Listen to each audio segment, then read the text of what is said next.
Greetings, fellow carbon-based bipeds. I am Scott Rose, and you are watching Explosions and Stuff. Today, I'll be reviewing the 2003 film In Hell, starring Jean-Claude Van Damme and Lawrence Taylor. After his wife's killer is set free by a bribed Russian judge, Kyle LeBlanc, played by Jean-Claude Van Damme, gets his revenge on the steps of the courthouse. For this, he is sent to a corrupt prison where he has two choices: be killed by the monsters inside of it, or become one himself. Really good acting from both Jean-Claude Van Damme and Lawrence Taylor. It's a very visual movie. You can see the moments when people change and how their character develops, and even when they snap emotionally. It's also not just an action movie. There's also drama and romance and suspense and other amazing things in it that you wouldn't expect from a Jean-Claude Van Damme movie.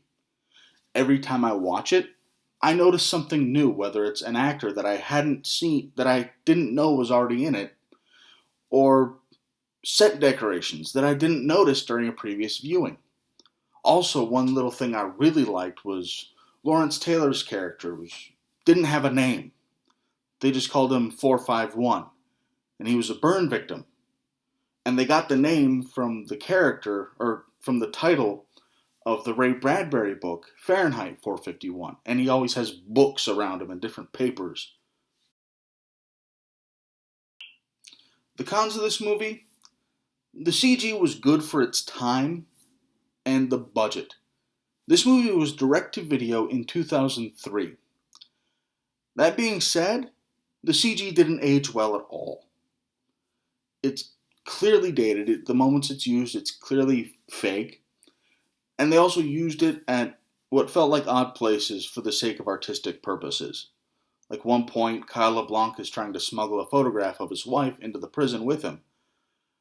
Well, a guard finds it, looks at it, and just tosses it away, and you can see the photograph fluttering down to the ground. And it's clearly a CG image. It's not really there. And at one point, there's a moth that you're supposed to focus on, but it's obviously CG. Like, there's nothing realistic about it at all. There was one plot hole that really stood out to me, and that's you never find out how 451 got to Russia.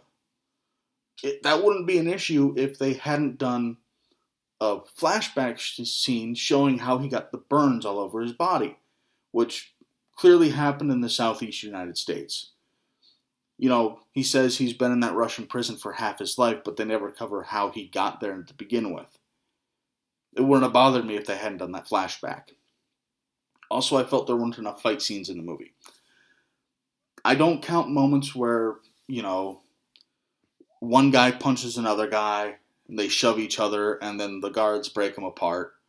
Or one guy punches one guy, and then 5 guys jump on him and stomp the crap out of him. I don't count those as fight scenes. As far as fight scenes that I consider, there were only 3 of them, and 1 fight montage. Not nearly enough for an action movie. Also, aside from Kyle LeBlanc and 451, the characters were all very one-dimensional and stereotypical. Like, evil Russian guy is bad, corrupt Russian guy is corrupt prison guard is corrupt, good American victim boy is good and a victim. It was all very, very stereotype. My favorite fight scene in this movie would have to be Kyle LeBlanc versus Andre, and this was LeBlanc's first real fight scene in the movie. Now, you can tell during this entire fight that the character of LeBlanc doesn't know how to fight. He's not a trained fighter. The fight is sloppy, not sloppily choreographed, but this guy doesn't know how to fight. He's just in there throwing punches, and he's mad, and he wants to hurt somebody. He's running off in survival instincts and anger. And you can actually see, it's obvious, the moment where the prison finally breaks him. And he just transforms and he loses himself. And it's one of the most, I think, powerful images in the entire movie. Overall, I really enjoyed the artistic and visual style of this movie. I liked how you could see the moments when LeBlanc transformed and how he changed. I thought both Jean-Claude Van Damme and Lawrence Taylor did amazing jobs in their acting performances. I would have preferred more fight scenes, but the movie was still good. It wasn't necessary.